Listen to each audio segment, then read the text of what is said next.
აი არა, ეხა ვფიქრობ, რომ აი ნინო მიესალმე. რატო იცინი? აი მეგობრებო, აი ხა ვლაპარაკობთ ძალიან საინტერესო თემაზე და თქვი რომ უნდა ჩავწერო მეთქი, იმიტომ რომ ამერიკაში ჩვენ ილაპარაკეთ.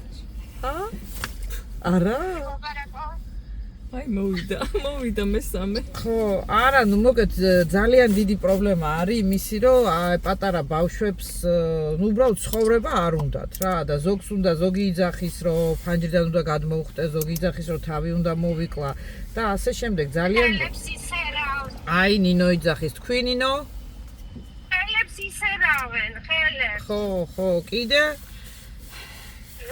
ხა ეს ორი შემთხვევა უშუალოდ აი ჩემს გარშემო, რომელიც ჩემთან არის დაკავშირებული მეგობრები და ძალიან მანერვიულებს. ხო და აი ეს თვითონ იცით რა არის მეგობრებო, რა მინდა გითხრათ, რომ ეს პრობლემა ჩვენ უშვებთ შეცდომა, ჯერ ესეთი ოჯახში აუცილებლად უნდა იყოს დაყენებული საკითხი ისე, რომ ბავშვი უნდა იყოს მაქსიმალურად ბედნიერი თავის მშობლებთან ურთიერთობაში. არ შეიძლება ბავშვი იყოს დაძაბულ, დეპრესირებულ ოჯახში და მერე ის ბავშვი ნორმალური გაიზარდოს, იმიტომ რასაც უყურებს, ხო არის გენიალურად ნათქვამი, რომ ნუ იმას იზავთო, ნუ ასწავლით ნუ რაფერს ბავშვებსო, თქვენ თავს ასწავლეთო პირველ რიგშიო, თქვენ მიხედეთ თქვენ თავსო და თქვენ რო გამოსწორდებით, ხო, მერე მოგბაძავს თქვენ როგორც მოგბაძავს ბავშვი, მერე როგორც იქცევით თქვენო რა და ანუ არ შეიძლება რომ ჩვენ არ ვიყოთ, უნდა მაქსიმალურად თუ აჩენ ბავშვს, ხო, ეს ისეთი responsible როგორ არის ეს ისეთი იმხელა პასუხისმგებლობაა, რომ არავითარ შემთხვევაში არ შეიძლება მერე დაიკიდო და შენ ცხოვრებით მაინც ისევ გააჟურო და იცხოვრო ისე როგორც ადრე ცხოვრობდი რა და ეს აქედან გამომდინარეობს ის პრობლემა, რომ მერე ამ ბავშვებს უჭირთ ცხოვრება ისედაც დაჭკუნული სამყაროა ამ ქვეყანაში. ხო, მით უმეტეს ამ ქვეყანაში. ყავს და ესა. ხო. მეგობარიდან. ხო, არავინ, ხო. არა, ნუ მით უმეტეს ხო, ძალიან მძიმეა აქ ხო საერთოდ, ხო? და ნუ ის არის კიდე ყველაზე მთავარი პრობლემა, რომ ანუ შენ რო რაღაცას უხსნი ბავშვს, ხო და ამდო საპირისპიროს აკეთებ, ის ბავშვი მერე ფიქრდება, ახლა დედა ჩემი თუ მამა ჩემი თუ ესე იქცევა, მე რატომ უნდა მოვიქცე სხვანაირად? არა, მაგალითი აუცილებელია, მაგალითი +1. მეორე ეს ინტერნეტის მდგომარეობა კომპიუტერში ხო ჩვენ ხო არ ვიცით რამდენ რაღაცა სიბინძურას უყურებენ ეს ბავშვები. იქ არის უამრავი ისეთი დაკოდირებული ინფორმაცია, რაც ჩვენ არ ვიცი, რაც შეიძლება გამოიწვევდეს, რომ ბავშვს მოუნდეს გადმოხტომა. ხო, ფსიქოლოგიურად. მით უმეტეს თუ სუსტი აქვს, ფსიქოლოგია. მით უმეტეს თუ სუსტი აქვს, ხო? ძალიან ურთულესი თემა.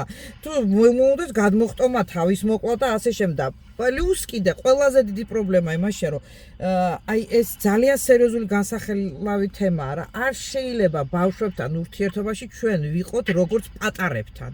ეს ბავშვები გლობალურად იბადებიან ჩვენზე უფრო დიდები თავისი სულის მასშტაბით. ამ ბავშვებმა უფრო ბევრი იციან თავისი შემეცნებით, იმით იმ რეინკარნაციის გავლით, რასაც ჩვენ დაკეტილი გვაქვს, საერთოდ ამაზე განხილვა არ შეიძლება რელიგიურად და არალეგიურად საერთოდ, ხო? მე ხო? ჩემანიკამ დამხატა, პატარა იყო, მაშინ ძალიან პატარა და ვერ ლაპარაკობდა რა და დამხატა მე და მამამისი პატარები და თვითონ და ნატა დიდები რა და მივხვდი მე რომ რაღაც მაშინ უბრაზებოდი ხოლმე და მე მივხვდი რომ ვაფშე არაფერი რა დროს ის იყო რა ბავშვი არის და თავისი თვალებით რაც დაინახა ის დახატა და იმის მე აი ეს იყო პატარები დახატა პატარები და ვაიმე მეტირება ეხა ნუ არ შემილია რა ესე იგი ეს ბავშვები ხო და ეს უნდა ვიცოდე და ამიტომ ურთიერთობაში ბავშვებთან ხო უნდა ელაპარაკო როგორც დიდ ხო, მაგათ მეტი ხო, როგორც დიდს ისე უნდა ელაპარაკო. მე მაგალითად ამასეთ დიკას ველაპარაკებოდი, აუხსენი რომ მეთქი აიო მოივსო თავის მოკლა, ის საშიშროება, ისა და ოთხარი შვილო ეს არ არის გამოსავალი. ეს არ არის შენთან პრობლემა რომ მოდის ეს პრობლემა შენ აქ ამ დედამიწაზე უნდა გადაწყვეტო და ხო ის არის აუცილებელია რომ ბავშვების მეგობრები ვიყოთ ჩვენ ხო და ვიცოდეთ რა ვსკივათ რა უჭირთ რა უხსნით და მით უმეტეს თუ გასულია მშობელი სამსახურში და ბავშვი მარტო არის სახლში მაგ დროს რა მით უმეტეს რომ თელი დღე ტელეფონზე არიან თამაშობენ ესეა ეხა ბავშვი მაინც არის სულ და მარტო თავის სიბათა კი მამა იყავს მაგრამ მაინც თავის სამყაროსია თავთან არის მარტო. ხო, მაგრამ აი ამის იცი არის, ამიტომ ამ შემთხვევაში აუცილებელია რომ ჩვენ აუხსნათ ამ ბავშვებს და უთხრათ რომ ეს არ არის გამოსავალი რატო, იმიტომ რომ ეს პრობლემა უნდა შენ გადაწყვიტო, შენი სუდად ყოფნა აქ უნდა გაარკვიო შენ თავთან, იმიტომ რომ შენ თუ დღეს თავს მოიკლავ, ხვალ დაიბადები სხვა სხეულში უფრო უარესი პრობლემით, იმიტომ რომ ეს პრობლემა არ გეძლევა, იმიტომ რომ შენ გაექცე ამ პრობლემას.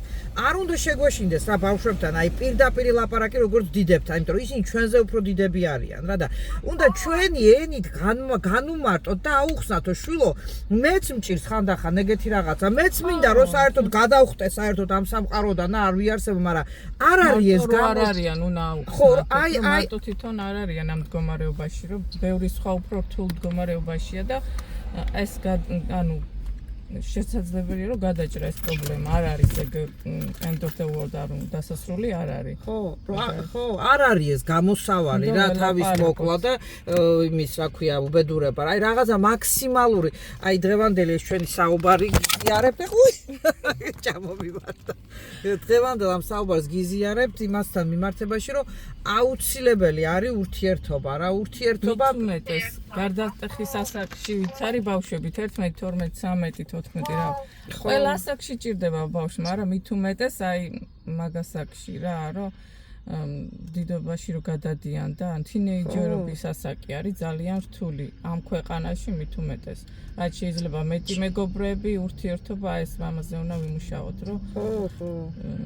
ელაპარაკონ ერთმანეთს, მეგობრებს ითამაშონ აი ის ონლაინ. ხო და მიუხედავად ამისა, ყველაზე მთავარი ფუნდამენტი რომ ჩვენ სახლიდან უნდა მივცეთ ეს ფუნდამენტი ლაპარაკის. ჩვენ უნდა დავიწყოთ ეს საუბარი, ოჯახი და ჩვენ მშობელმა უნდა დაუწყოს მეგობრობა პირველ რიგში თავის შვილს და მერე უკვე წავიდეს უკვე სხვადასხვა სტეპებზე რა და ამიტომ მოკლედ რა მინდა გითხრათ მეგობრებო, ყველას გისურვებთ ბედნიერ ოჯახს, ბედნიერ შვილებს, გაზილიყვნენ ჯანმრთელები, გახარებულები, მაგრამ ნუ დაივიწყებთ რომ უნდა ვეკონტაქტოთ ჩვენ მათ როგორც დიდებს ჩვენ დონეზე და აუხსნათ მთავარი პრობლემა რომ ცხოვრებაში ყველაფერი მეგობრულად, ყველგან ჩხუბი და აი ყველაზე მაგრა არ მუშაობს, იგნორი და აი ყველაზე მაგრა არ მუშაობს, იცი აი ეს რა ქვია, დასჯითი თემის, რომ ეს რა გააკეთე ეს და იცი არის ამ მომენტში იმ ბავშვს რას უკეთებ, იცი? თავში უყტოვებ ამ პრობლემა, აშინებ, აჩერებ რაღაცა პერიოდით, გესმის შენ რა ხდება?